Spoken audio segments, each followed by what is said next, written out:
नमस्कार सबैजनालाई। आज फेरि म एउटा कविता लिएर आएको छु। म चुडामणि भट्टराई र कविताको शीर्षक छ अनिपो नयाँ वर्ष। सबैले यो कविता सुनिदिनु होला, शेयर गरिदिनु होला र प्रतिक्रिया जनाइदिनु होला, मन परे कमेन्ट पनि गरिदिनु होला। र कविता म सुरु गर्छु।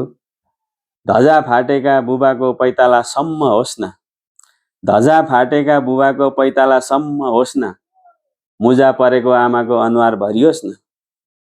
एकै ठाउँमा कुक्रिएको बुबाको शरीर, एकै ठाउँमा कुप्रिएको बुबाको शरीर, घाँस दाउरा र चुलो चौको गर्दा गर्दै हँसियाकै रूप धारण गरेकी मेरी आमाहरू देखिएला भन्ने डर छ मलाई। कतै मैले नै स्याहार्नु पर्ने हो कि? मेरा आँखा खुलुन् न र पो नयाँ वर्ष। मेरो व्यवहारले मेरै दाजुभाइलाई नगोचोस् न, मेरो व्यवहारले मेरै दाजुभाइलाई नगोचोस् न। रामायण र महाभारतकै जस्तै दाजुभाइ बन्न पाइराखियोस् न। इलेक्ट्रोन, प्रोटोन र न्युट्रोन जस्तै, इलेक्ट्रोन, प्रोटोन र न्युट्रोन जस्तै सबैको अस्तित्व जोडिए जस्तै देउरानी, जेठानी, आमाजु, नन्दहरू जोडिउन् न। सासु बुहारी पनि आमा छोरी नै बनुन् न। अनि पो नयाँ वर्ष। जीवन सङ्गिनीको साथले जीवन पाइयोस्, जीवन सङ्गिनीको साथले जीवन पाइयोस्।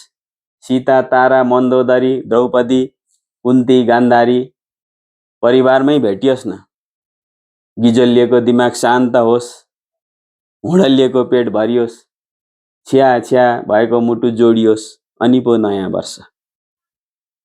छोरा सबै श्रवण कुमार नै बनुन्, छोरा सबै श्रवण कुमार नै बनुन्, अष्ट चिरञ्जीवी बनुन्। छोरी सबै पञ्चतारै हुन्, मुसा कहिल्यै भोकै नमरुन्। भकारी वर्षभरि टन्न होस्, च्यातिएका लुगा र फाटेका मन सबै जोडिउन्। अनि पो नयाँ वर्ष। संसारकै सबैभन्दा विषालु हतियार भन्दा विषालु मनले शुभकामना दिँदा आफै मरिएला भन्ने डर छ। यो म्यासेन्जरको तुना खोल्नु कसरी? बाढीले बगाउला भन्ने डर छ। गिजलिएको दिमाग र डढेलो लागेको मनहरूमा यो वर्ष बसन्त छाओस्, मुना पलाओस्। अनि पो नयाँ वर्ष, अनि पो नयाँ वर्ष। धन्यवाद।